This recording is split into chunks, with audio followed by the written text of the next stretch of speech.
السلام علیکم ورحمۃ اللہ وبرکاتہ نحمدہ ونصلی علی رسولہ الکریم اما بعد فاعوذ باللہ السمیع العلیم من الشیطان الرجیم من حمزہ ونفخہ ونفثہ بسم اللہ الرحمن الرحیم۔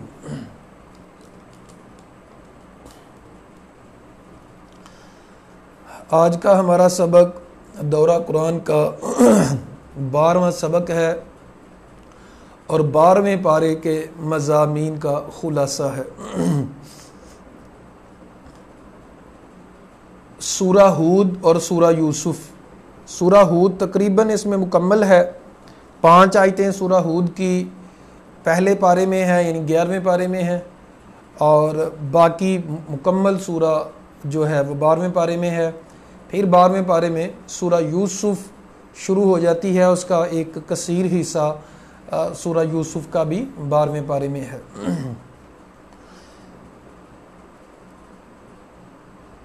بسم اللہ الرحمن الرحیم۔ الف لام را کتاب احکمت آیاتہ ثم فصلت من لدن حکیم خبیر۔ یہ جو سورہ ہود ہم دیکھ رہے ہیں، اللہ تعالیٰ فرماتے ہیں یہ کتاب ہے احکمت آیاتہ، جس کی آیات واضح کر دی گئی ہیں، ثم فصلت من لدن حکیم خبیر، پھر ڈیٹیل بیان کی گئی ہے رب کی طرف سے جو بڑا حکمت والا اور خبر رکھنے والا ہے۔ اللہ کا حکم سب کو کیا ہے؟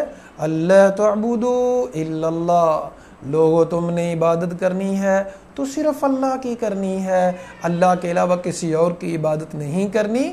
اننی لکم منہ نذیر و بشیر، تو سارے انبیاء کی یہی دعوت تھی کہ ہم تو ڈرانے والے ہیں، ہم تو خوشخبری دینے والے ہیں، عبادت اور بندگی صرف رب کی کرنی ہے، رب کے علاوہ کسی کی بندگی نہیں کرنی۔ تو ہمیں یہ شریعت سکھلاتی ہے۔ وَأَنِ اسْتَغْفِرُوا رَبَّكُمْ ثُمَّ تُوبُوا إِلَيْهِ، اور یہ دعوت ہے تمام انبیاء کے لوگوں، استغفار کرو اپنے رب سے، ثُمَّ تُوبُوا إِلَيْهِ، پھر رجوع کرو اس کی طرف۔ اب استغفار اور توبہ میں کیا فرق ہے؟ استغفار گناہوں کی معافی مانگنا، اور توبہ کرنا رب کی طرف رجوع کرنا، رب کی طرف لوٹنا، یہ توبہ ہے۔ جب تم یہ کرو گے یُمَتِّعْکُم مَتَاعًا حَسَنًا، اللہ تعالیٰ تمہیں دنیا میں بھی بہت اچھا متاع عطا فرمائے گا، اِلَىٰ أَجَلٍ مُّسَمًّى، ایک خاص وقت تک، وَيُؤْتِ كُلَّ ذِي فَضْلٍ فَضْلَهُ، اور اللہ تعالیٰ ہر فضل والے کو اس کا فضل بھی عطا فرمائے گا۔ ہاں یہ تو ہے ماننے کے ساتھ، اگر تم نے بات مان لی، لیکن اگر بات نہ مانی تو یاد رکھنا وَإِن تَوَلَّوْا فَإِنِّي أَخَافُ عَلَيْكُمْ عَذَابَ يَوْمٍ كَبِيرٍ، اگر تم پھر گئے، بات نہ مانی، تو اللہ کا بڑا سخت عذاب آئے گا۔ اللہ ہی کی طرف تم سب کو لوٹ کے جانا ہے، اللہ ہر چیز کو جانتا ہے، اللہ ہر چیز پہ قادر ہے، قدرت رکھنے والا ہے۔ بار بار یہ آیات آئیں کہ اللہ ہر چیز پہ قادر ہے، تو ہمیں اس کا یقین ہو جانا چاہیے کہ اللہ ہر چیز پہ قادر ہے۔ جب اس کا یقین ہمیں ہو جائے گا تو پھر اللہ کے فضل و کرم سے بڑا فرق پڑ جائے گا۔ اور قرآن کا مقصد اصل یہی ہے کہ ہمارا اپنے رب پہ یقین ہو جائے۔ 12ویں پارے کے آغاز میں اللہ تعالیٰ فرماتے ہیں وَمَا مِن دَابَّةٍ فِي الْأَرْضِ إِلَّا عَلَى اللَّهِ رِزْقُهَا، کوئی بھی جاندار جو ہے اس کے رزق کی ذمہ داری رب کے پاس ہے، رب ہی اس کو رزق دیتا ہے۔ یعلم مستقرها ومستودعها، اللہ جانتا ہے ٹھہرنے کی جگہ کو، سپرد ہونے کی جگہ، یعنی کب تک اس نے دنیا میں رہنا ہے، کب اس نے فوت ہو جانا ہے، یا دوسرا معنی کب تک اس نے ماں کے پیٹ میں رہنا ہے، کب جو ہے اس نے دنیا میں آنا ہے، تو یہ دونوں معنی اس کے ہیں۔ کل فی کتاب مبین، ہر ایک چیز اللہ کی کتاب میں لکھی ہوئی ہے۔ اللہ اکبر کبیرہ۔ آیت نمبر 9 اور 10 کو سمجھیے گا۔ اللہ فرماتے ہیں وَلَئِنْ أَذَقْنَا الْإِنسَانَ مِنَّا رَحْمَةً، اگر ہم کسی انسان کو رحمت چکھاتے ہیں، ثُمَّ نَزَعْنَاهَا مِنْهُ، پھر ہم اس رحمت کو چھین لیتے ہیں، اللہ کا دیا ہوا مال چھین لیتے ہیں، رحمت نعمت لے لیتے ہیں، انہو لیئوس کفور، وہ بڑا ناشکرا بن جاتا ہے اور بڑا ہی نا امید ہو جاتا ہے۔ لیکن وَلَئِنْ أَذَقْنَاهُ نَعْمَاءَ بَعْدَ ضَرَّاءَ، اگر ہم نعمت کے بعد جو ہے نعمت دیں تکلیف کے بعد، لَيَقُولَنَّ ذَهَبَ السَّيِّئَاتُ وَنِّی، پھر تکبر کرنے لگ جاتا ہے، پھر فخر کرنے لگ جاتا ہے، اِنَّهُ لَفَارِحٌ فَخُور، وہ شیخیاں مارنے لگ جاتا ہے، اپنے اوپر فخر کرنے لگ جاتا ہے، جی مجھے تو فخر ہے اپنے آپ پر، تو اللہ کو فخر کرنا پسند نہیں ہے، اللہ کو شیخی بگاڑنا اور ایسے خوش ہونا تکبر کی سینس میں یہ پسند نہیں ہے۔ یہ کافروں کی بات کی گئی کہ کافر لوگ جو ہیں دونوں حالتوں میں، مشکل آ جائے پھر بھی رب سے دور، آسانیاں آ جائیں پھر بھی رب سے دور، پیٹ بھوکا ہے پھر بھی رب سے دور، پیٹ بھرا ہوا ہے پھر بھی اپنے رب سے دور۔ لیکن مومن لوگوں کے بارے میں کیا فرمایا؟ پہلے آیت سمجھیں، 11 نمبر آیت کا ترجمہ، پھر میں حدیث آپ کو سناتا ہوں نبی کریم صلی اللہ علیہ وسلم کی۔ فرمایا اِلَّا الَّذِينَ صَبَرُوا، مگر وہ لوگ جو صبر کرتے ہیں، وَعَمِلُوا الصَّالِحَاتِ، اور نیک کام کرتے ہیں، أُولَئِكَ لَهُم مَّغْفِرَةٌ وَأَجْرٌ كَبِيرٌ، ایسے لوگوں کے لیے بخشش ہے اور بہت بڑا اجر ہے۔ نبی کریم صلی اللہ علیہ وسلم نے فرمایا عجباً لِأَمْرِ الْمُؤْمِنِ، مومن کا معاملہ بڑا عجیب ہے، بڑا عجیب ہے، دونوں حالتوں میں بڑا کمال ہے، دونوں حالتوں میں بڑا ہی اس کو فائدہ ہے، اجر ہی اجر ہے، اجر ہی اجر ہے۔ فرمایا نبی کریم صلی اللہ علیہ وسلم نے اگر تکلیف آتی ہے مومن کو، صبر کرتا ہے، ڈبل اجر، ایک تکلیف کا اور ایک صبر کرنے کا، اور اگر اس کو نعمت ملتی ہے، خوشی ملتی ہے، پھر بھی اس کے لیے ڈبل اجر ہے، ایک کیونکہ شکر ادا کرتا ہے، اور ایک خوشی ملنے کا، خوشی ملتی اس کی سمجھ ذرا اس حدیث کے اگر ہم گہرائی میں جائیں تو سمجھ آتی ہے، اگر ہم خوش ہوں تو یہ بھی نیکی ہے۔ اس مسئلے کو سمجھنے کے لیے ایک اور حدیث سماعت فرمائیں، فرمایا لا تحقرن من المعروف شیئا لو ان تلقى اخاك بوجه طلق، فرمایا کہ تم اس نیکی کو بھی حقیر نہ سمجھنا اگر کسی مسلمان کے چہرے پہ کسی کو خوش ہو کے ملنا، اس کا مطلب خوش ہونا، خوش کرنا، یہ نیکی ہے۔ تو فرمایا مومن آدمی اگر غم آتا ہے پھر بھی ڈبل اجر ہے، کیونکہ صبر کرتا ہے، اجر کی امید رکھتا ہے، اگر خوشی ملتی ہے تکبر نہیں کرتا، شکر ادا کرتا ہے، اور خوشی ملتی ہے تب بھی ایک تو اس کو خوشی کا اجر اور ایک شکر ادا کرنے کا، تو دونوں حالتوں میں مومن کی جو ہیں 5 انگلیاں گھی میں ہوتی ہیں، سونے پہ سہاگا ہوتا ہے، نیکیاں کماتا رہتا ہے اور کمال کرتا رہتا ہے، کمال ہوتا رہتا ہے۔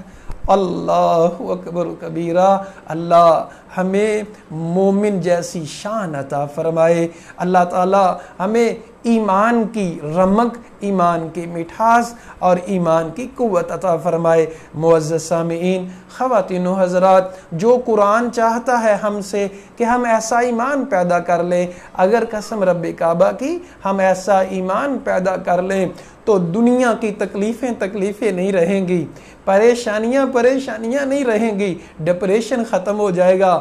میں آپ لوگوں سے التماس کرتا ہوں قرآن کے میسج کو زیادہ سے زیادہ پھیلائیں۔ معزز سامعین، خواتین و حضرات، ایک تحقیق کے مطابق ہم میں سے ہر تیسرا بندہ ہماری سوسائٹی میں ڈپریشن کا مریض ہے، اور ڈپریشن کے مرض کا سب سے اہم حل جو ماہر نفسیات ہیں وہ کہتے ہیں کہ سب سے بہترین حل ڈپریشن کا کیا ہے جی؟ اللہ کے ساتھ لگاؤ، رب کے ساتھ لگاؤ، اپنے آپ کو ریلیکس رکھنا، اور ریلیکس کب رکھیں گے؟ جب ہمارا توکل، ہمارا یقین اپنے رب کے اوپر مضبوط ہو۔ آیت نمبر 15 اور 16 کے بارے میں فرماتے ہیں اللہ تعالیٰ من کان یرید الحیات الدنیا، لوگ ہو جو دنیا کی زندگی کا ارادہ رکھتا ہے اور اس کی زینت کا، ہم نوفی الیہم اعمالہم فیہا، ہم اس کو دنیا میں بڑے بدلے دے دیتے ہیں، وہم فیہا لا یبخسون، اور اس میں دنیا میں اس کو کمی نہیں کی جائے گی. اولئک، لیکن ایسے لوگوں کا آخرت میں صرف جہنم ہے، آخرت میں کوئی حصہ نہیں ہے. وَحَبِطَ مَا صَنَعُوا فِيهَا، ضائع ہو جائے گا ان کا دنیا میں جو کچھ کیا. وَبَاطِلٌ مَا كَانُوا يَعْمَلُونَ، باطل ہو جائے گا جو وہ کرتے تھے، کیونکہ ان کی نیت ہی نہیں تھی آخرت کے لیے نا جی. اگر ان کی آخرت کے لیے نیت ہوتی تو آخرت کے لیے کوئی کام بھی کرتے، تو آخرت کی ان کی نیت نہیں تھی، اس لیے ان کے سارے اعمال ضائع ہو جائیں گے. اللہ تعالی ہماری نیکیاں قبول فرمائے. جتنی بھی نیکیاں کرتے ہیں تو ساتھ ساتھ یہ دعا کیا کریں بہت زیادہ، اے اللہ کریم ہماری نیکیاں قبول فرما لے. اللہ اکبر کبیرہ. آیت نمبر 29 میں اللہ تعالیٰ فرماتے ہیں کہ جتنے بھی نبی آئے ان کی یہ دعوت تھی، اور فرمایا وا یا قومی، اور فرمایا اے میری قوم میں کوئی اجر نہیں طلب کرتا، مجھے مال تم سے نہیں چاہیے، میں تو یہ سمجھ ان اجری الا علی اللہ، میرا اجر صرف اللہ کے اوپر ہے. جو لوگ بھی یہ کام کر رہے ہیں دین کا، اور جو لوگ بھی اچھے کاموں میں مگن ہیں، اکثر لوگ سوال کرتے ہیں جی ہم اچھا کام کرتے ہیں لوگ اپریشیٹ نہیں کرتے، اور لوگ طرح طرح کی باتیں کرتے ہیں.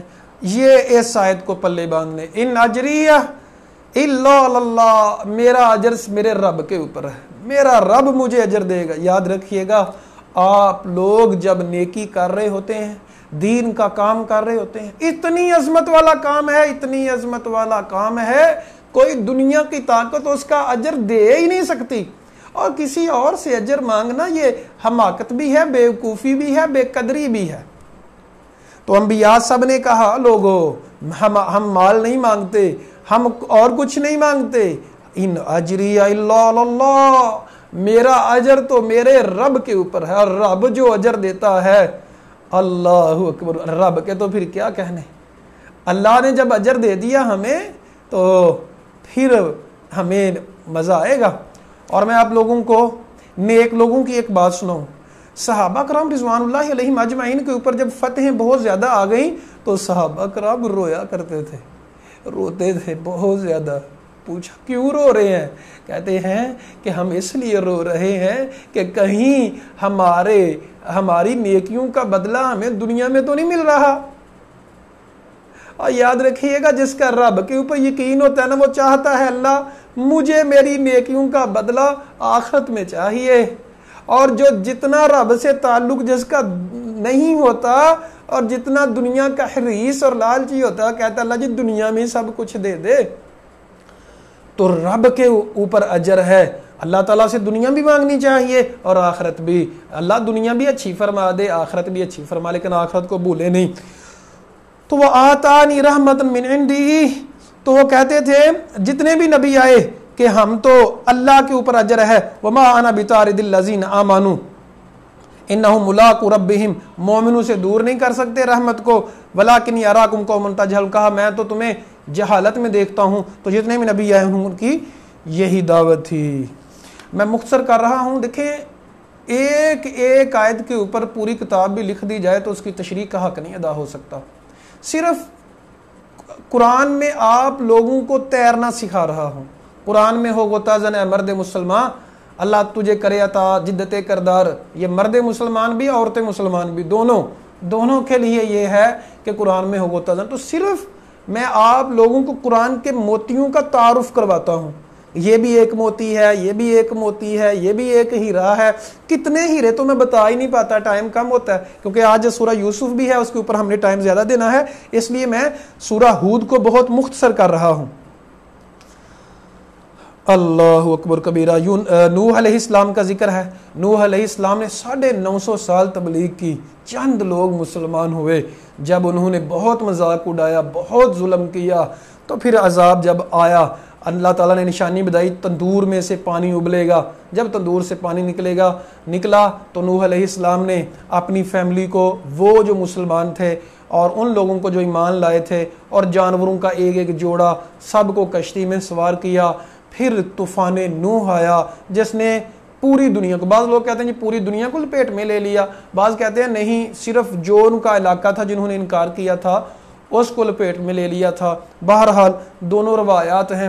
اللہ بہتر جانتا ہے کون سی روایت زیادہ بہتر ہے، تو دونوں باتیں اس میں موجود ہیں۔ اللہ تعالیٰ قادر ہے ساری زمین کے اوپر بھی پانی پھیرنے پہ، اور وہ جو خاص بستی تھی اس کو بھی تباہ کرنے کے اوپر۔ تو سارے لوگ جو ہیں وہ ڈوب گئے۔ جودی پہاڑ کے اوپر اللہ تعالیٰ نے کشتی روک دی نوح علیہ السلام کی۔ تو بڑے ہی حلم والے نبی تھے اللہ تعالیٰ کے نوح علیہ السلام۔ تو جب بیٹا ڈوب رہا، بیٹے کو کہا آجا کشتی میں سوار ہو جا، بیٹا کافر تھا، اس نے کہا میں تو پہاڑ پہ چڑھ جاؤں گا۔ اب یہی کافروں کی لوگوں کی باتیں ہوتی ہیں، جی موت آئے گی تو میں یہ کر لوں گا، موت فلاں ہوگا تو میں یہ کر لوں گا، مشکل ہوگی تو یہ کر لوں گا۔ مومن کہتا ہے مشکل آئے یا نہ آئے میں تو رب کا غلام ہوں، میں تو رب کا خادم ہوں، بس دعائیں کرتا جاتا ہے۔ اچھا جی، تو جب ڈوب رہا تھا تو نوح علیہ السلام نے کہا اللہ وہ تو میرا بیٹا ہے۔ اللہ نے کہا وہ تیرا بیٹا نہیں ہے، اور اللہ فرمایا کہ انہ لیس من اہلک انہ عمل غیر صالح، اس کے اعمال نیک نہیں ہیں۔ تو آپ ایسا سوال نہ کریں، تو پھر معافی مانگی اللہ سے، اللہ میں معافی چاہتا ہوں۔ بعض دفعہ ایسی دعا بھی نکل جاتی ہے جس کے اوپر معافی مانگنی پڑتی ہے کہ اللہ میں معافی چاہتا ہوں۔ نوح علیہ السلام نے پھر معافی مانگی کہ میں اے اللہ کریم میں معافی مانگتا ہوں کہ میں نے وہ کہا جس کا مجھے علم نہیں ہے۔ اب دیکھیں کتنی عاجزی تھی انبیاء کرام میں، نوح علیہ السلام کے اندر کتنی عاجزی تھی۔ اللہ نے منع کیا کہ اپنے بیٹے کے لیے بھی دعا نہیں کرنی، تو کہا ٹھیک ہے اللہ نہیں کرتا۔ اللہ اکبر کبیر، قربان جائیں ان کے ایمان کے اوپر۔ قوم سمود کی طرف صالح علیہ السلام کو بھیجا، یہ پیچھے گزر چکا ہے واقعہ۔ انہوں نے اونٹنی کی ڈیمانڈ کی، اونٹنی آ گئی لیکن اس کی ٹانگیں کاٹ دی۔ جب ٹانگیں کاٹ دی ظالم کافروں نے اونٹنی کی، تو اللہ تعالیٰ نے ایک چیخ کے ساتھ ان کو ہلاک کر دیا۔ لوط علیہ السلام کی قوم کے اوپر جو عذاب آیا یہ بھی پیچھے ڈسکس ہو گیا ہے کہ وہ لوگ مردوں سے اپنی شہوت پوری کرتے تھے۔ لوط علیہ السلام بڑا سمجھاتے تھے، ابراہیم علیہ السلام کے بھتیجے تھے۔ تو ابراہیم علیہ السلام کو ایک تو یہاں یہ بیان کیا گیا کہ ابراہیم علیہ السلام کو اللہ تعالیٰ نے بیٹے کی خوشخبری دی، تو آیت نمبر 70 میں، تو 72 میں ابراہیم علیہ السلام کی بیوی نے کہا کیسے ہوگی اولاد، میں تو بانجھ ہوں۔ اللہ کی طرف سے آیا کہ اللہ تعالیٰ کی رحمت اور برکت سے تعجب کرتی ہو، اللہ کی رحمت تو ہے، ہر چیز پہ حاوی ہے اور علی کل شیء قدیر ہے۔ اب ابراہیم کو جب پتہ چلا کہ یہ تو لوط علیہ السلام کی قوم کو تباہ کرنے کے لیے آئے ہیں، 75 نمبر آیت میں، تو لوط علیہ السلام کی قوم کے بارے میں ابراہیم علیہ السلام نے جھگڑا کرنا شروع کر دیا۔ جھگڑے سے مراد بحث کی کہ نہ ان کو نہ ہلاک کرنا۔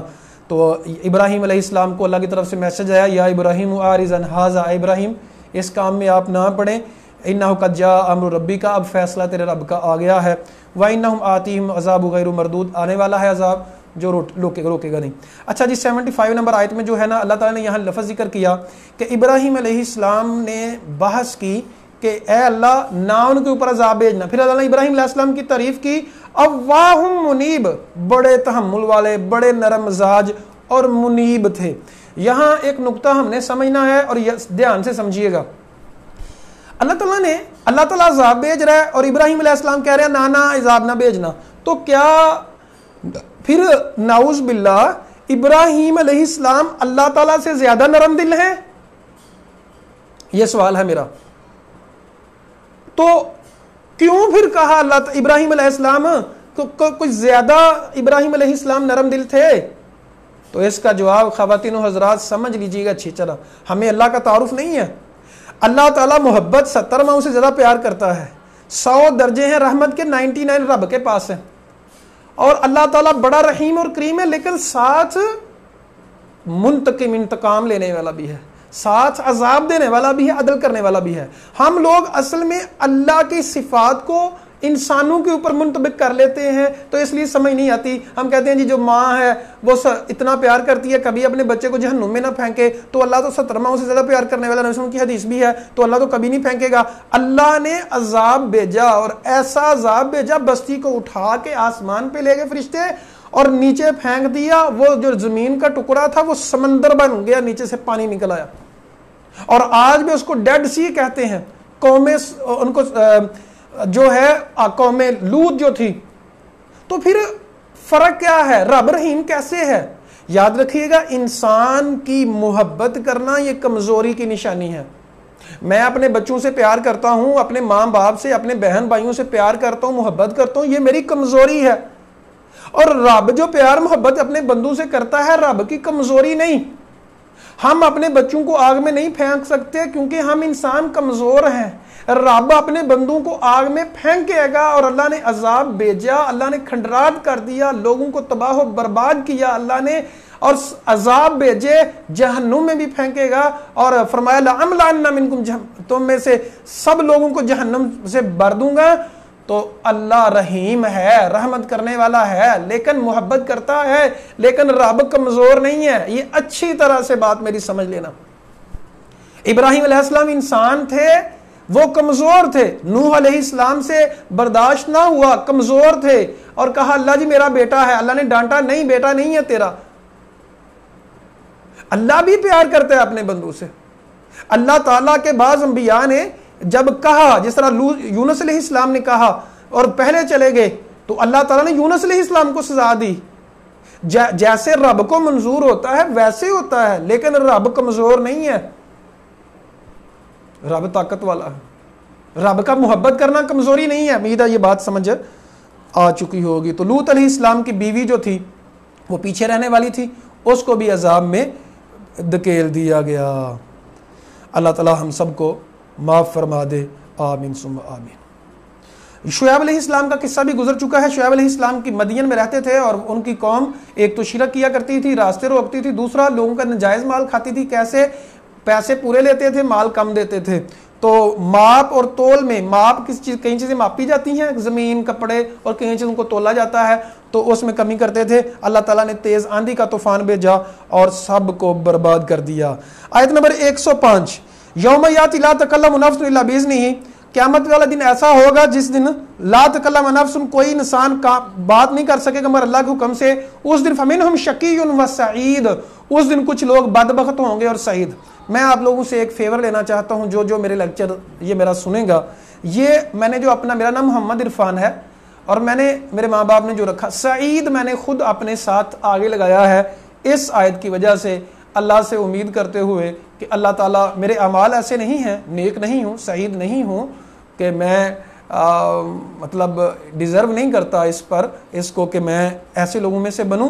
لیکن میں آپ لوگوں سے ایک فیور لینا چاہتا ہوں, سب سے جو میرے لیکچر سن رہے ہیں اور سنیں گے, کہ میں نے اس آیت کی وجہ سے, سورہ ہود کی آیت نمبر 105 کی وجہ سے سعید اپنے نام کے ساتھ لگایا, اپنے بچوں کے نام کے ساتھ بھی آخر میں سعید لگایا, اللہ سے امید کرتے ہوئے کہ اللہ تعالیٰ مجھے سعید بنا دے گا. تو آپ سے دعا ہے کہ اللہ تعالیٰ میرے لیے خصوصی دعا کیجئے گا کہ اللہ تعالیٰ مجھے سعید بنا دے, اس آیت کا مصداق بنا دے, یعنی سعید بنا دے. دونوں لوگوں کی بات کی, شقیق اور سعید. شقیق بدبخت ہوتا ہے اور سعید خوش بخت. فَأَمَّا الَّذِينَ شَقُوا فَفِي النَّارِ, جو شقو ہیں یعنی بدبخت ہیں, وہ جہنم میں جائیں گے. لَهُمْ فِيهَا زَفِيرٌ وَشَهِيقٌ, ان کے لیے آوازیں ہوں گی اور وہاں بہت سخت عذاب ہوگا. ہمیشہ ہمیشہ رہیں گے جب تک آسمانوں اور زمین ہے, جب تک اللہ نے چاہے. بے شک اللہ تعالیٰ وہی کرتا ہے جو ارادہ کرتا ہے.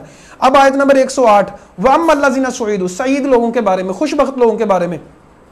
اب جو بھی نام ہے, مثلا کسی کا سعدیہ نام ہے, یا سعید نام ہے, یا سعد نام ہے, وہ بھی یہ دعا کیا کرے, اے اللہ میرا نام سعدیہ ہے, سعید ہے, یا پھر آپ سارے, یہ نہیں کہ کسی کا نام ہے تو وہ بھی, سب ہم دعا کر سکتے ہیں کہ اللہ ہمیں سعید لوگوں میں سے بنا دینا. نام سے کچھ نہیں ہوتا, لیکن وہ صرف ایک نسبت ہوتی ہے. وَأَمَّا الَّذِينَ سُعِدُوا فَفِي الْجَنَّةِ, جو سعید ہوں گے, خوش بخت ہوں گے, وہ جنت میں ہوں گے. اللہ تعالیٰ مجھے اور آپ سب کو اس آیت کا مصداق بنا دے, ہمیں خوش بخت لوگوں میں شامل فرما دے. خالدین فیہا, اس میں ہمیشہ رہیں گے جب تک آسمان اور زمین ہے.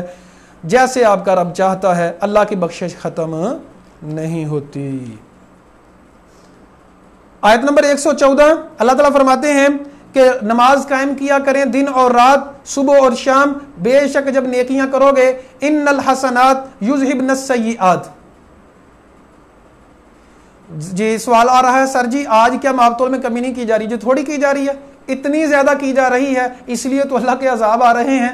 تو ماپ تول میں بہت زیادہ کمی کی جا رہی ہے, یہ ہمیں اس سے بچنا چاہیے. فرمایا کہ اللہ تعالیٰ نے ان الحسنات یذہبن السیئات, بے شک نیکیاں جو ہیں وہ گناہوں کو مٹا دیتی ہیں.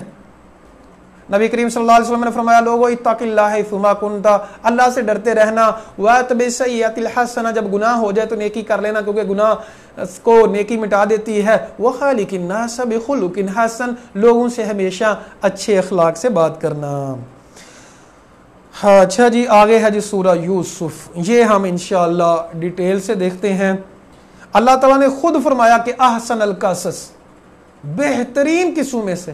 یعقوب علیہ السلام اسحاق علیہ السلام کے بیٹے تھے، اسحاق علیہ السلام ابراہیم علیہ السلام کے بیٹے تھے، تو یوسف علیہ السلام کے بارے میں نبی کریم صلی اللہ علیہ وسلم نے فرمایا کریم ابن الکریم ابن الکریم ابن الکریم، خود بھی نبی، باپ بھی نبی، اچھا جی دادا بھی نبی، پڑدادا بھی نبی۔ باپ کون تھے؟ یعقوب علیہ السلام بھی نبی، دادا اسحاق علیہ السلام بھی نبی، اچھا جی ابراہیم علیہ السلام پڑدادا بھی نبی، نبیوں کے نبی، نبی کے بیٹے۔ فرمایا عظیم ترین انسان تھے یوسف علیہ السلام اور کریم ترین انسان، اور جتنا کوئی عظیم ہوتا ہے، جتنا کوئی رب کے قریب ہوتا ہے، اتنی ہی اس کے اوپر آزمائشیں بھی ہوتی ہیں۔ ابراہیم علیہ السلام کو آزمایا گیا، اسماعیل علیہ السلام کو آزمایا گیا، پھر جناب اعلیٰ یعقوب علیہ السلام کی آزمائش ایسے ہوئی، یوسف علیہ السلام کو دور کر دیا گیا، یوسف علیہ السلام کو کنویں میں پھینک دیے گئے۔ تو اتنی زیادہ آزمائشیں، تو یہ زندگی کا آزمائشیں حصہ ہے۔ تو اللہ تعالیٰ فرماتے ہیں لوگو ہم نے ان انزلنہ قرآن عربی، عربی میں نازل کیا قرآن تاکہ تم عقل کرو، نحن نقص علیک احسن القصص، ہم اچھے قصے بیان کرتے ہیں تاکہ تم عقل کرو۔ اللہ اکبر۔ اذ قال یوسف لابیہ، یوسف علیہ السلام بڑے خوبصورت تھے، بڑے خوبصورت تھے۔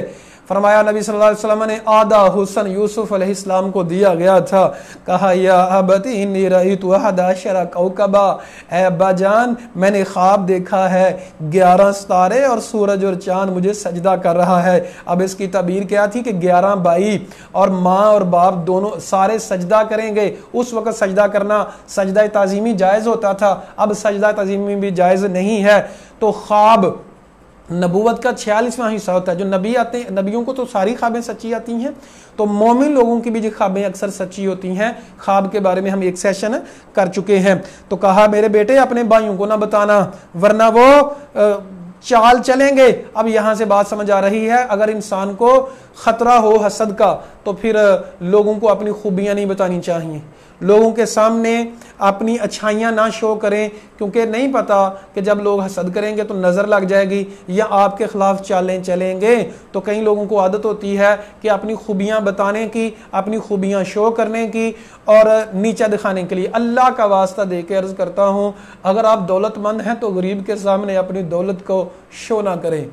اگر اللہ نے آپ کو ذہانت دی ہوئی ہے تو جو لوگ ذہین نہیں ہیں ان کے سامنے اس کو شو نہ کریں۔ حسن دیا ہوا ہے تو جن لوگوں کے پاس حسن نہیں ہے ان کے سامنے شو آف نہ کریں، مطلب تکبر نہ کریں، بلکہ اس کو دلاسا دیں، کیونکہ انسان کی فطرت میں یہ شامل ہے۔ ہم نے حسد کے بارے میں بڑی ڈیٹیل سے سمجھا ہے۔ حسد انسان کی گندی فطرت ہے، اسلام کہتا ہے اس کو ختم کرو، لیکن آپ کو پتہ ہے کہ وہ کتنے لوگ ہوتے ہیں؟ صرف میکسیمم 4% زیادہ سے زیادہ لوگ ہوں گے جو حسد نہیں کرتے، ورنہ تو ساری حسد کرتے ہیں۔ اس لیے اپنی جو اچھائیاں ہیں، اپنی خوبیاں ہیں، بچوں کی خوبیاں ہیں، ان کو زیادہ جو ہے ہائی لائٹ نہ کیا کریں، بچا کریں، جس طرح یعقوب علیہ السلام نے کہا بیٹا اپنے بھائیوں کو نہ بتانا، اور پھر ایسا ہی ہوا، بھائیوں کو پتہ چل گیا کسی وجہ سے، پھر وہ حسد کی آگ میں جلنے لگے۔ فرمایا لقد کان فی یوسف و اخواتہ آیات للسائلین، یوسف علیہ السلام اور اس کے بھائیوں کے بارے میں نشانیاں ہیں سوال پوچھنے والوں کے لیے۔ کسی نے سوال کیا تھا کہ بنی اسرائیل تو جو یعقوب علیہ السلام کی اولاد تھی وہ تو رہتے تھے کنعان وغیرہ میں، تو مصر کیسے چلے گئے؟ تو یہ جواب ہے کہ مصر کیسے چلے گئے۔ اچھا جی، تو یوسف علیہ السلام کے بھائی کہتے رہتے تھے کہ اے اللہ جی، اے یعقوب علیہ السلام، اے باپ آپ زیادہ محبت کرتے ہو، ہم سے نہیں کرتے، یوسف علیہ السلام سے۔ آپس میں وہ چیم گوئیاں کرنے لگے، تو پھر آپس میں انہوں نے مشورہ کیا یوسف علیہ السلام کو قتل کر دیا جائے یا کنویں میں پھینک کر دیا جائے، ایسی جگہ بھیج دیا جائے کہ آپ کا باپ جو ہے ہم سے پیار کرے۔ اچھا، یہاں میں آپ لوگوں کو ایک تربیت کا اصول بتا دوں، بچوں میں یاد رکھیے گا بڑا حسد ہوتا ہے۔ اب یہ نہیں ہے کہ یعقوب علیہ السلام نے وہ کوشش نہیں کی تھی، انہوں نے پوری کوشش کی، اب شیطان نے ان کو بھڑکا دیا، وہ تو نبی تھے۔ میں آپ لوگوں کو ایک ویسے اضافی فائدہ بتا رہا ہوں، اپنے بچوں کو اگر آپ چھوٹے کو چوم رہے ہیں بڑوں کو بھی چومیں، کیونکہ بچے حسد کی آگ کا شکار ہو جاتے ہیں بہت جلدی۔ تو جس کے بچے زیادہ ہیں یہ بڑی ذمہ داری والا معاملہ ہے، یقین کیجئے گا بڑی ذمہ داری والا معاملہ ہے۔ ابھی میرا 3 سال کا بیٹا جو ہے، ابھی چھوٹا جو ہمارا بیٹا ہے 6 ماہ کا، اس سے بڑا جیلس ہوتا ہے، تو بڑا بیٹا جو ہے 6 سال کا وہ چھوٹے سے بھی جیلس ہو جاتا ہے، پھر اس کو بھی چومنا پڑتا ہے۔ تو میں آپ لوگوں سے عرض کرتا چلا جاؤں ساتھ ساتھ بچوں کے معاملات میں یہ بہت ضروری ہے۔ اور یہ ہم لوگ کہہ دیتے ہیں جی تو اچھا نہیں ہے وہ اچھا ہے، نہ ایسے نہ کیا کریں۔ اسلام کی تعلیمات بھی یہ ہیں کہ آپ اگر زندگی میں کسی کو گفٹ ایک کو دینا چاہتے ہیں تو دوسروں کو بھی دیں، ایک کو زیادہ دوسرے کو کم ایسا نہیں کرنا چاہیے۔ میں نے یہ ایک اضافی بات بتا دی۔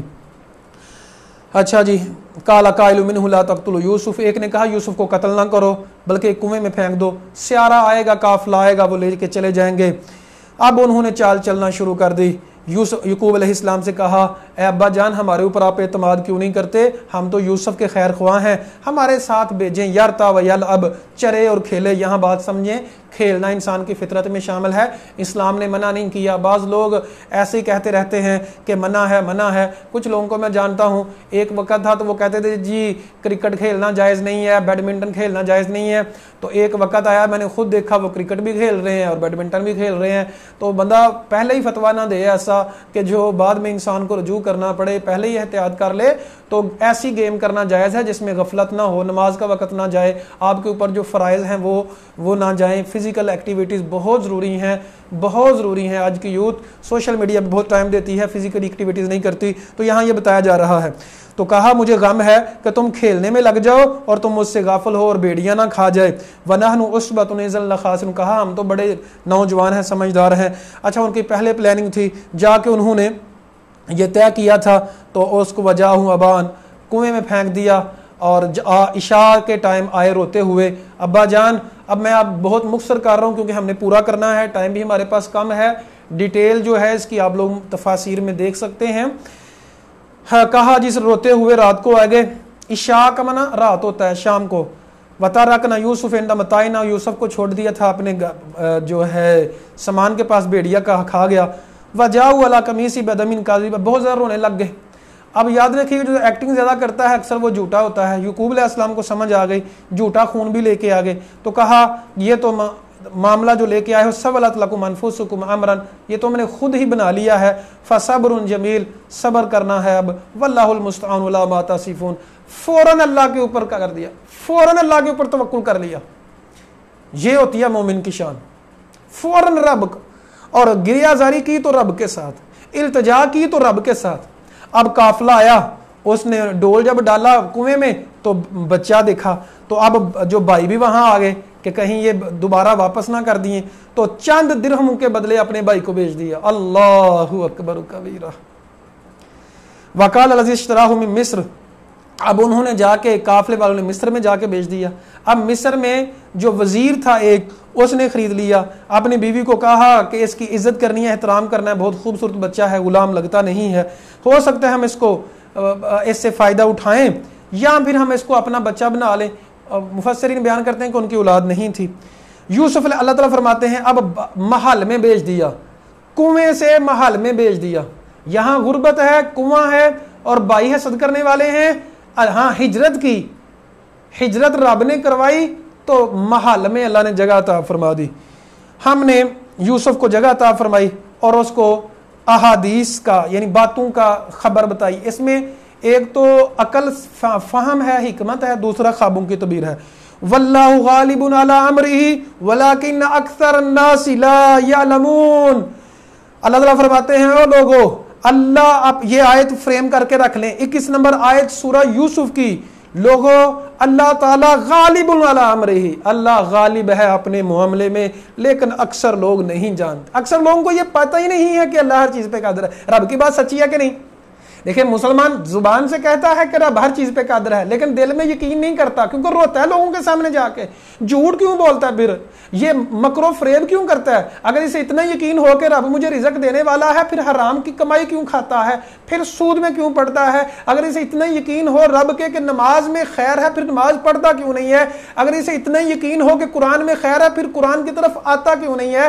اگر اسے اتنا ہی یقین ہو کہ رب علی کل شیء قدیر ہے، تو پھر یہ مایوس کیوں ہوتا ہے؟ اگر اسے اتنا ہی یقین ہو کہ رب علی کل شیء قدیر ہے، تو پھر یہ ڈپریشن میں کیوں چلا جاتا ہے؟ قسم رب کعبہ کی، رب کی بات سچی اور سچی ہے کہ اکثر لوگوں کو اس عقیدے کا نہیں پتا، اکثر لوگ جو ہیں اس عقیدے کو نہیں مانتے، اور اکثر لوگ اس عقیدے پہ یقین نہیں کرتے۔ کس عقیدے پہ؟ واللہ غالب علی امرہ، اللہ اپنے معاملے میں غالب ہے، ہو کے کر کے رہنے والا ہے جو چاہتا ہے، لیکن اکثر لوگ نہیں جانتے۔ جب رب فائدہ دینے پہ آئے کوئی وہ چھین نہیں، جو دینے پہ رب آئے کوئی چھین نہیں سکتا، اور جو رب چھیننے پہ آئے کوئی دے نہیں سکتا۔ اگر ہمیں ان باتوں پہ یقین ہو تو یہ نفسا نفسی کا دور ختم ہو۔ اللہ تعالیٰ واللہ غالب علی امرہ، اللہ غالب ہے اپنے معاملے میں، کر کے رہنے والا ہے جو چاہتا ہے، علی کل شیء قدیر ہے، ہونا وہی ہے جو رب چاہتا ہے، لیکن اکثر لوگ نہیں جانتے۔ آپ نے فیصلہ کرنا ہے، میں نے فیصلہ کرنا ہے، ہم نے اکثر میں شامل ہونا ہے کہ ان کم لوگوں میں شامل ہونا ہے جو رب کے اوپر یقین رکھتے ہیں، توکل کرتے ہیں اور سمجھتے ہیں کہ واقعی اللہ تعالیٰ علی کل شیء قدیر ہے۔ آیت نمبر 22 میں فرمایا جب جوانی کو پہنچ گئے یوسف علیہ السلام، ہم نے حکم اور علم عطا فرمایا، نبوت بھی عطا فرما دی، علم بھی عطا فرما دیا، وَكَذَلِكَ نَجْزِي الْمُحْسِنِينَ، ہم اسی طرح نیکوکاروں کا بدلہ دیتا۔ جو بھی نیکی کرے گا نیکی کا بدلہ نیکی ہے، اچھائی کا بدلہ اچھائی ہے، رب کا فرمان یہی ہے، اچھے کام کا اچھا انجام، برے کام کا برا انجام۔ کسی نے کہا مکافات عمل، جیسا کرو گے ویسا بھرو گے۔ مکافات عمل ایک ایسی چکی کا نام ہے، چلتی بہت آہستہ ہے لیکن پیستی بہت بریک ہے، لیکن مکافات عمل۔ اللہ ہمیں سمجھ عطا فرمائے۔ وراودتہ التی هو فی بیتہا عن نفسہ، جو گھر میں عورت تھی، بعض کہتے ہیں جس کا نام زلیخا تھا، اب زلیخا کہنے میں حرج بھی کوئی نہیں، بہرحال صحیح حدیث میں وارد نہیں ہوا، بہرحال ایک عورت تھی جو بھی تھی، زلیخا کہہ لے اس کو۔ وغلقت الابواب، دروازے بند کر لیے، وقالت حیت لک، کہا آ جا گناہ کے لیے، کہا معاذ اللہ، اللہ کی پناہ ہے، انہ ربی احسن مثوائی، رب نے مجھے بڑا خوبصورت بنایا، انہ لا یفلح الظالمون، اللہ ظالموں کو ہدایت نہیں دیتا، وہ کامیابی نہیں کرتا۔ وَلَقَدْ هَمَّتْ بِهِ وَهَمَّ بِهَا، اس نے ارادہ کیا اس عورت نے، وَهَمَّ بِهَا، اور یوسف بھی ارادہ کر لیتے اگر رب کی برہان نہ دیکھتے۔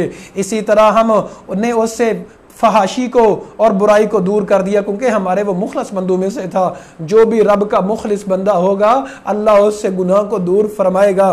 یہاں دو نقطے سمجھیے گا۔ ایک نقطہ یہ سمجھیے گا، اللہ تعالیٰ نے فرمایا دیکھیں یوسف علیہ السلام پیغمبر ہیں، نبوت مل چکی ہے، سٹیٹس ان کا آپ جانتے ہیں، بندے مخلص نیک، گناہ سے کہا نہیں کرنا، اور تھے بھی غلام، اور غلام کے لیے باتیں ماننا ضروری ہوتی ہیں، جو بھی مالک کہے غلام کے لیے ماننا ضروری ہوتا ہے۔ اللہ اکبر و کبیرہ، اب نبی تھے لیکن کہا اللہ نے اگر رب کی برہان نہ دیکھی ہوتی تو گناہ میں یوسف ملوث ہو جاتے، میرا اور آپ کا کیا بنے گا؟ ہمیں رب کی تو بڑی مدد کی ضرورت ہے۔ قسم رب کعبہ کی، ہر وقت اپنے رب سے رجوع کیا کریں، التجا کیا کریں۔ رب کی مدد ہوگی تو گناہ سے بچ سکیں گے، رب کی مدد نہیں ہوگی تو گناہ سے نہیں بچ سکیں گے۔ اب برہان کیا تھی؟ بعض لوگ کہتے ہیں جی اللہ یعقوب علیہ السلام کا چہرہ نظر آ گیا تھا، بعض لوگ کہتے ہیں جی کوئی نشانی۔ بس مختصر بات یہ ہے کوئی نہ کوئی نشانی رب نے دکھا دی، کوئی نہ کوئی نشانی رب نے دکھا دی، تو گناہ سے مطلب ارادہ نہیں کیا۔ اگر ارادہ کر لیتے تو ظاہری بات ہے گناہ ہو جانا تھا، ارادہ ہی نہیں کیا۔ اللہ اکبر کبیرہ۔ جب گھر سے باہر نکلنے کی دعا، بسم اللہ توکلت علی اللہ لا حول ولا قوت الا باللہ، یہ لا حول ولا قوت الا باللہ کا ترجمہ کیا ہے؟ نہ نیکی کرنے کی طاقت ہے نہ گناہ سے بچنے کی طاقت ہے مگر اللہ کی مدد کے ساتھ۔ ہم نیکی کرتے ہیں تو رب کی مدد ہوتی ہے تو کرتے ہیں، گناہ سے بچتے ہیں رب کی مدد ہوتی ہے تو گناہ سے بچتے ہیں۔ اللہ، اگر یہ نقطہ آپ کو سمجھ آ گیا تو آپ کی بیڑا پار ہو گیا. اللہ، یا مصرف القلوب صرف قلوبنا علی طاعتک، یہ بہت زیادہ دعا پڑھنی چاہیے. دلوں کو پھیرنے والے ہمارے دل کو اطاعت کی طرف پھیر دے. اور یا حی یا قیوم، یہ دعا لازمی یاد کر لیجئے گا.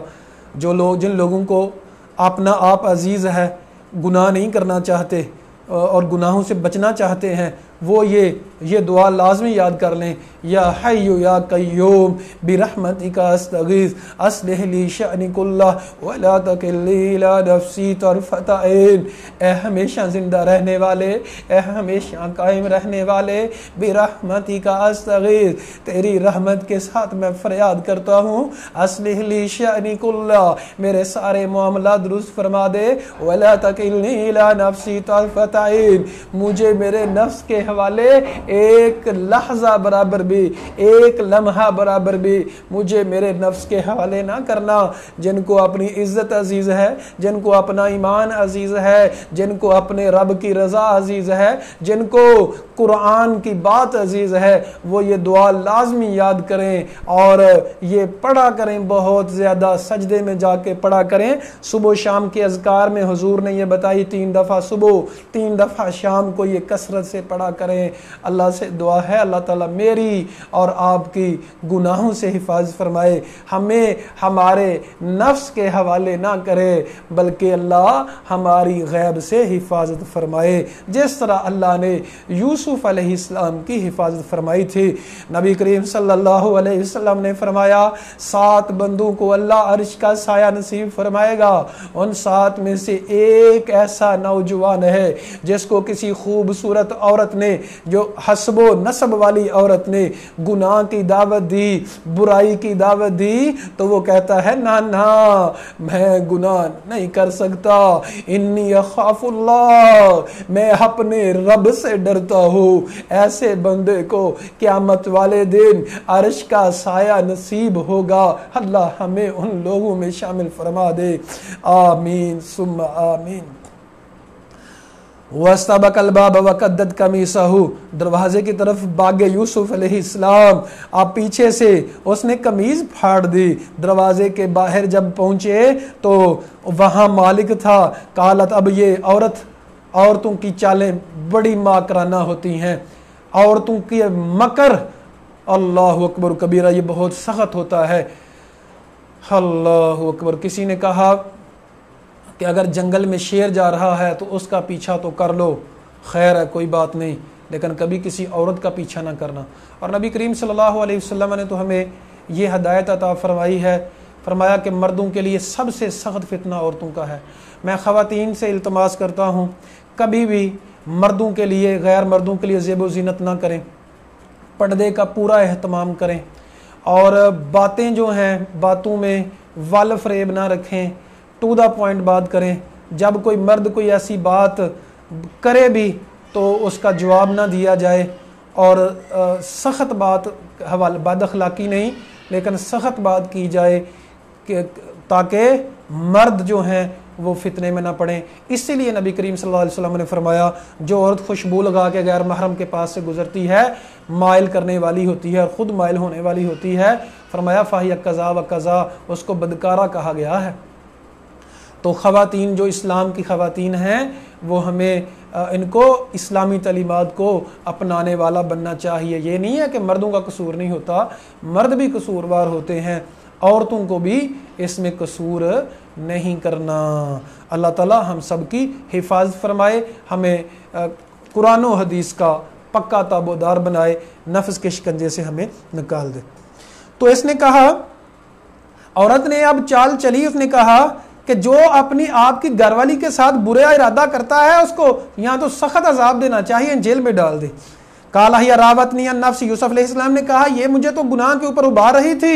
وشاہد شاہد من اہلہا، گھر میں سے کسی نے گواہی دی، اگر قمیض پیچھے سے پھٹی ہے تو پھر فساد من قبول، اگر پیچھے سے پھٹی ہے تو یوسف علیہ السلام سچے ہیں، اگر آگے سے پھٹی ہے تو پھر زلیخا سچی ہے اور یوسف علیہ السلام جو ہیں وہ غلط کہہ رہے ہیں. بہرحال جب دیکھا گیا تو قمیض تو پیچھے سے پھٹی تھی. تو فلما را قمیصہ قد من دبر، تو اس نے کہا انہ من کیدکن، عورتوں یہ تمہاری چال ہے، تو عورتوں کی چال بڑی عظیم ہوتی ہے۔ پھر کہا یوسف اعرض عن ھذا، یوسف اس سے دور رہنا، اب اس کی طرف نہ آنا، واستغفر لی ذنبک، جب یہ قصہ طے ہو گیا کہ عورت کا قصور ہے، اب کہتے ہیں کہ جی وہ گھر میں سے کوئی ایک سیانہ تھا اور کوئی کہتے ہیں کہ ایک بچہ تھا، بہرحال دونوں ہو سکتے ہیں، اللہ تعالیٰ تو ہر چیز پہ قادر ہے۔ انکی کنتی من الخاطئین، اور عورت کا قصور نکل آیا۔ اب عورتوں کے اندر یہ مشہور ہو گیا کہ زلیخا جو ہے وہ ایک بادشاہ کی بیوی ہے اور اتنی خوبصورت اور اتنی جاہ و جلال والی ہے، اور غلام کے اوپر فریفتہ ہو گئی ہے اور غلام کو چاہتی ہے، تو اس نے ایک دعوت کی، اور دعوت میں لوگوں کو ساری، یہ آیت نمبر 31 میں دعوت کی اور ساری عورتوں کو بلایا، چھریاں دے دیں اور یوسف علیہ السلام کو پھر بلایا۔ جب یوسف علیہ السلام آئے تو عورتوں نے جب دیکھا کہ اتنا حسین نوجوان ہے تو اپنی انگلیاں، پھل کی جگہ اپنی انگلیاں کاٹ لیں۔ جب انگلیاں کاٹ لیں تو کہا، یہ اس نے آیت نمبر 32 میں زلیخا نے کہا کہ اس کے بارے میں تم مجھے ملامت کرتی تھی کہ اتنا خوبصورت ہے۔ تو اب وہ عورتیں جو تھیں، اب ظاہری بات ہے، اور انہوں نے کہا واقعی یہ تو کوئی فرشتہ ہے، یہ تو ما ھذا بشر، یہ تو انسان ہے۔ نبی صلی اللہ علیہ وسلم نے فرمایا کہ آدھا حصہ یوسف علیہ السلام کو دیا گیا تھا۔ اب دوبارہ سے اس نے گیم کرنا شروع کی، کہا کہ اگر یہ میری بات نہیں مانے گا تو اس کو جیل میں ڈال دیا جائے گا یا ذلیل ہوگا، عزت اس کی ختم ہو جائے گی۔ یوسف علیہ السلام نے وہیں اللہ سے دعا کی۔ یاد رکھیے گا، سب سے بڑا ہتھیار مومن کا دعا کرنا ہے۔ کبھی اپنے اوپر یقین نہ کیا کریں کہ میں گناہ سے بچ جاؤں گا یا بچ جاؤں گی، اللہ کے اوپر توکل کریں، دعائیں کثرت سے کریں، اللہ آپ کی مدد فرمائے گا۔ کہا رب السجن احب الیہ، اللہ جی مجھے قید پسند ہے، مما یدعوننی الیہ، جو یہ مجھے بلا رہی ہیں، والا تصرف عنی۔ اب دوبارہ سمجھیے گا، آج سے انکساری دیکھیے گا اور حقیقت کا بیان دیکھیے گا۔ یوسف علیہ السلام کہتے ہیں اللہ جی اگر تو نے ان کی چال کو مجھ سے دور نہ کیا، اسبو الیہن، میں ان کی طرف مائل ہو جاؤں گا اور جاہلوں میں سے ہو جاؤں گا۔ جب یوسف علیہ السلام نے دعا کی پھر اللہ نے مدد کی۔ اللہ مدد کرتا ہے تو انسان گناہ سے بچتا ہے، ورنہ گناہ سے نہیں بچ سکتا۔ فاستجاب لہ ربہ، اب دیکھیں یہاں یوسف علیہ السلام نے اقرار کیا، اللہ اگر تیری مدد نہ آئی تو میں گناہ میں پڑ جاؤں گا۔ پیچھے بھی نکتہ اور یہ بھی، یوسف علیہ السلام اگر گناہ میں پڑ جاتے، اگر رب کی مدد نہ ہوتی تو میرا اور آپ کا کیا بنے گا؟ تو رب کے مدد مانگنا بڑا ضروری ہے، دعائیں کرنا بڑا ضروری ہے۔ اللہ تعالیٰ کی مدد آئے گی تو بات بنے گی، ورنہ بات نہیں بننی۔ اچھا، یوسف علیہ السلام نے اللہ سے دعا کی۔ اب زلیخا نے چال چل کے تو قید میں پھنکوا دیا، اور زلیخا کا جو خامن تھا وہ بھی یہی چاہتا تھا کہ یوسف قصوروار تو نہیں ہے، لیکن اب ظاہری بات ہے وہ بیوی تھی تو وہ بیوی کی سائیڈ لی اور یوسف علیہ السلام کو جیل میں ڈلوا دیا۔ اب یوسف علیہ السلام کے آیت نمبر جو ہے جی اللہ آپ کا بھلا فرمائے 36 اور 37، اب ساتھ ساتھ یہ نبی بھی ہیں، ساتھ ساتھ تبلیغ کر رہے ہیں۔ دو لوگ اور جیل میں داخل ہوئے، انہوں نے ایک دن خواب دیکھی کہ ایک نے کہا کہ میں شراب نچوڑ رہا ہوں، اور دوسرے نے کہا کہ میرے سر پہ روٹیاں ہیں اور پرندے اس میں سے کھا رہے ہیں، ہمیں خواب کی تعبیر بتائیں۔ یوسف علیہ السلام نے کہا کہ میں تمہیں خواب کی تعبیر بتاؤں گا۔ جس نے یہ کہا تھا کہ سر میں سے روٹیاں کھا رہے ہیں پرندے، سے کہا تمہیں سزائے موت ہو جائے گی اور پرندے جو ہیں وہ تیرا گوشت کھائیں گے۔ اور جو دوسرا تھا اسے کہا کہ تجھے، جس نے انگور نچوڑ رہا تھا، کہ تو بادشاہ کا خاص وفد بنے گا، خاص غلام بنے گا اور خاص نوکر بنے گا، خاص سیکٹری بنے گا، تو اس کو تو شراب پلایا کرے گا۔ تو ہاں، جس کے بارے میں یہ تھا کہ بچ جائے گا، اسے کہا کہ اپنے مالک کو بتانا کہ میں ایک جو نوجوان قید میں ہے جو قصوروار نہیں ہے، لیکن اب اللہ کو منظور نہیں تھا۔ بہرحال اللہ تعالیٰ فرماتے ہیں یہاں کہ اور ساتھ یوسف علیہ السلام نے ان کو توحید پرست بنا دیا تھا۔ فانساہ الشیطان، شیطان نے بلا دیا ذکر ربی ہی، اپنے مالک کے پاس جا کے ذکر کرنا۔ ایک عرصہ جیل میں رہے، کتنے عرصہ رہے؟ کوئی کہتا ہے 12 سال، کوئی کہتے ہیں 13 سال، بہرحال ایک لمبا عرصہ جیل میں رہے۔ ایک دن مالک جو بادشاہ تھا، آیت نمبر 43-45، کہا بادشاہ نے خواب دیکھی کہ میں نے سب ابکرات ان سمان، ان 7 موٹی گائیں ہیں، یاکلوہن سبع عجافن، جو ہیں وہ موٹی گاؤں کو، یاکلوہن 7 پتلی دبلی گائیں کھا رہی ہیں، اور 7 سبز سٹے ہیں اور 7 خشک ہیں۔ مجھے بتاؤ، انہوں نے تعبیر کے لیے رکھے ہوئے تھے لوگ، فتویٰ کے لیے، تعبیر کے لیے، جو بڑے بڑے راہب تھے اور بڑے بڑے وہ لوگ معبر تھے، بلایا تو انہوں نے کہا یہ تو ازغاث و احلام، پریشان کن خواب ہے، یعنی اس کا کوئی معنی نہیں ہے اور ہم اس کی تعلیم نہیں جانتے۔ اب اللہ کو اس وقت منظور تھا، جب اللہ کو منظور ہوتا ہے اسی وقت ہوتا ہے، خواب بھیج دی۔ اب جس نے نجات پائی تھی اس نے کہا ایک بندہ ہے یوسف، وہ اس کی خواب کی تعبیر صحیح بتا سکتا ہے۔ یوسف ایھا الصدیق، یوسف اے میرے دوست، ہمیں 7 گاؤں کے بارے میں فتویٰ دے کہ 7 گائیں ہیں جو دبلی ہیں، موٹی گاؤں کو کھا رہی ہیں، اور 7 خشک سٹے ہیں جو سر سبز کو کھا رہے ہیں۔ لعلی ارجع الی الناس، کہا کہ لعلہم یعلمون، کہا لعلی ارجع الی الناس، میں لوگوں کی طرف جاؤں، لعلہم یعلمون، تاکہ وہ جانے۔ اب تفاسیر میں ہے کہ یوسف علیہ السلام نے کہا تزرعون 70 سنین دعبا، 7 سال تم لگاتار کھیتی کرو گے اور بڑی کھیتی آئے گی۔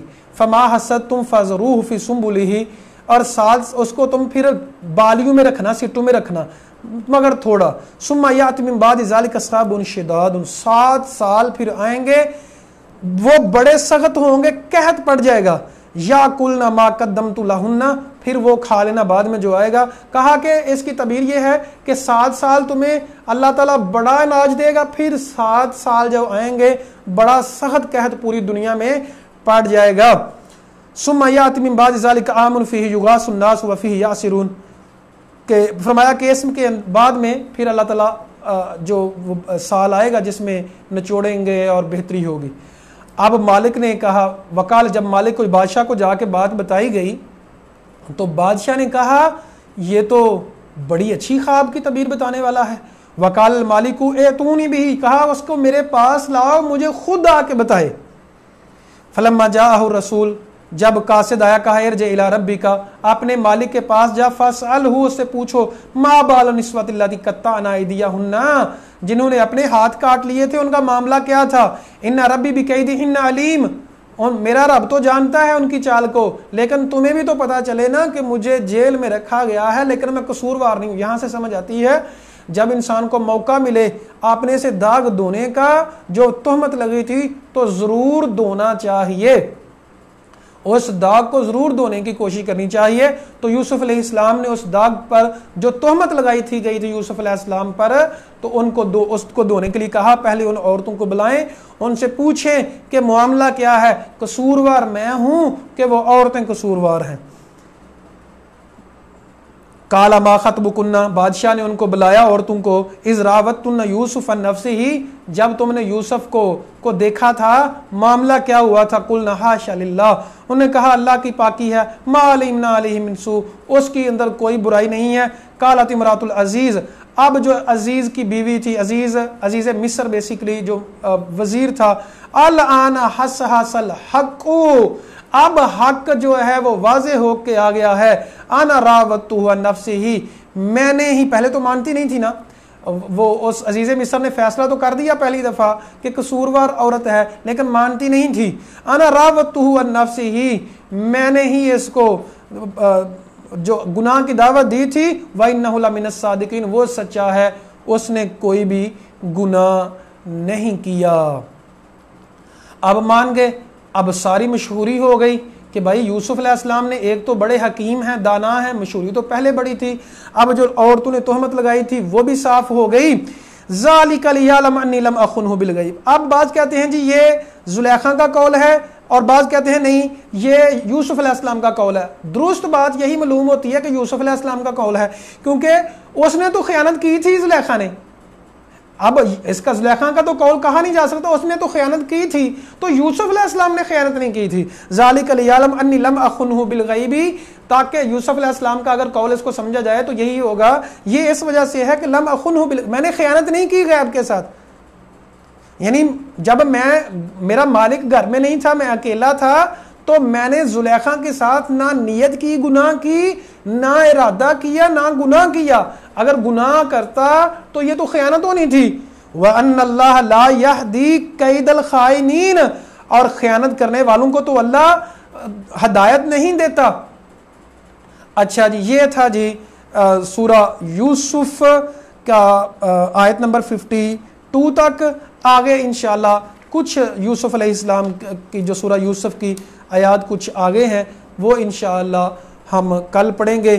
یوسف علیہ السلام کے واقعے سے جتنا ہم نے پڑھا ہے ہمیں یہ سمجھ آتی ہے پاکیزگی میں عزت ہے، اور باتیں جو ہوتی ہیں وہ سامنے آ ہی جاتی ہیں چاہے جو بھی ہو. تو عصمت کو بچانا، اپنی عزت کو بچانا ضروری ہوتا ہے، چاہے اس کے لیے انسان کو بڑی سے بڑی سزا دی جائے، بڑی سے بڑی چاہے سزا دے دی جائے، عصمت اپنی بچانا بڑا ضروری ہے. دعائیں کریں گے تو بات بنے گی.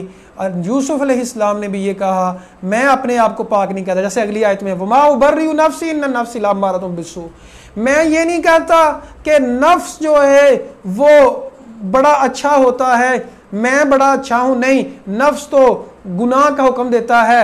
ہاں الا ما رحم ربی، مگر جس کے اوپر رب کا رحم ہوتا ہے وہ گناہ سے بچ جاتا ہے. اب نفس امارہ، نفس کی 3 قسمیں ہیں. نفس امارہ جو گناہ کی دعوت دیتا ہے، نفس لوامہ جب گناہ ہو جائے تو ملامت کرتا ہے جسے ضمیر بھی کہتے ہیں، نفس مطمئنہ کہ انسان جب ایمان کے اس درجے کو پہنچ جائے، اطمینان والی روح، اللہ کی رضا پہ راضی ہو جائے، گناہ نہ کرے لیکن صرف چھوٹے چھوٹے کبھی کبھار بڑے بڑے گناہوں کو چھوڑ دے، اطمینان والی جان.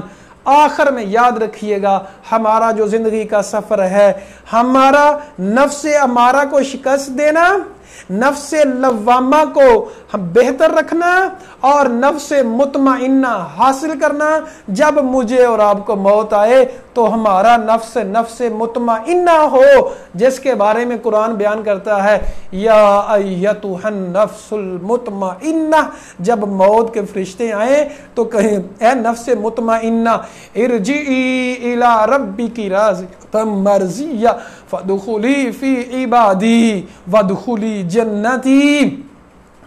میں اللہ تعالیٰ کی طرف سے خصوصی میسج اور فرشتے خاص آتے ہیں نیک لوگوں کے پاس، ہے مطمئن جان جو اللہ کے اوپر مطمئن ہوتا ہے. اللہ اکبر کبیر. یاد رکھیے اگر پیٹ کے چکر میں پڑ گئے نا اطمینان نہیں ہونا، دولت کے چکر میں پڑ گئی اطمینان نہیں ہونا، دنیا اگر ہم نے دنیا کے لیے جینا شروع کر دیا تو مطمئن نفس نہیں بن سکتا. مطمئن نفس کب بنے گا؟ اگر آپ گھر اپنا ہے تو پھر بھی شکر ادا کریں، نہیں ہے تو پھر بھی شکر. ہر اطمینان سکون کب آئے گا؟ رب کی رضا پہ راضی، رب نے حکم دے دیا بس اس کو ماننا ہے، اپنی مرضی ہے ہی کوئی نہیں. تو یہ ہمارا سفر ہے، اس سفر میں ہم نے آگے جانا ہے. اب نفس لوامہ کو ضمیر بھی کہتے ہیں، جو ضمیر انسان کو ٹوکتا رہتا ہے. جیسے شاعر کہتا ہے ضمیر جاگ تو جاتا ہے اگر زندہ ہو، کبھی گناہ کرنے سے پہلے کبھی گناہ کرنے کے بعد. اس کا مطلب ضمیر مر بھی جاتا ہے. جب ضمیر مر جاتا ہے کب مرتا ہے؟ ہم نے پڑھا ہے کہ انسان جب گناہ کرتا ہے تو دل پہ کالا نقطہ لگ جاتا ہے. جب کالا نقطہ لگتا ہے اگر توبہ استغفار کرتا ہے تو کالا نقطہ مٹ جاتا ہے، لیکن اگر توبہ استغفار نہیں کرتا تو نقطہ بڑھتا رہتا ہے. ایک وقت آتا ہے دل سارا کالا ہو جاتا ہے. جب دل کالا ہو جاتا ہے دل پہ زنگ لگ جاتا ہے، پھر وہ ضمیر مر جاتا ہے، ایمان اس میں سے ختم ہو جاتا ہے. اللہ اکبر. معزز سامعین، خواتین و حضرات، اپنے دل کی آب بیاری کرنا بڑی ضروری ہے. اپنے ایمان کی آب بیاری کریں، دل پہ اللہ کا خوف طاری کریں، تاکہ جب اس کے دربار میں جائیں ہم دل میں کچھ خوف ہو اور نہ ہو آنکھیں نم. دل کی آنکھوں سے قرآن کو پڑھتے چلیں، آؤ جنت کے زینے پہ چڑھتے چلیں. اپنے ایمان کی آپ بیاری کریں، دل پہ اللہ کا خوف طاری کریں، زبان پہ درود جاری کریں. یہی کامیابی کا راستہ ہے. اللہ سے دعا ہے اللہ تعالیٰ حق بات کو سمجھ کر اور اس پر عمل کرنے کی توفیق عطا فرمائے. اللہ تعالیٰ ہمیں ہمارے نفس کے حوالے نہ کرے بلکہ اپنی مدد، نصرت اور رحمت فرمائے. جس طرح اللہ نے یوسف علیہ السلام کی جو ہے حفاظت فرمائی، اللہ تعالیٰ میری اور آپ کی حفاظت فرمائے. آمین ثم آمین. یاد رکھیے گا تھوڑی سی کوشش ہمیں خود کرنی ہوتی ہے. اگر ہم اس کوشش میں کامیاب ہو جاتے ہیں تو پھر اللہ کی مدد آتی ہے. اگر انسان خود ہی کوشش نہ کرے تو پھر اللہ کی مدد نہیں آتی، کیونکہ لیس للانسان الا ما سعی، انسان کو وہی ملتا ہے جس کے لیے کوشش کرتا ہے. اقول قولی ھذا استغفر اللہ لی ولکم ولسائر المسلمین. جزاکم اللہ خیرا واحسن الجزاء فی الدنیا والآخرہ. بارک اللہ فیکم اجمعین.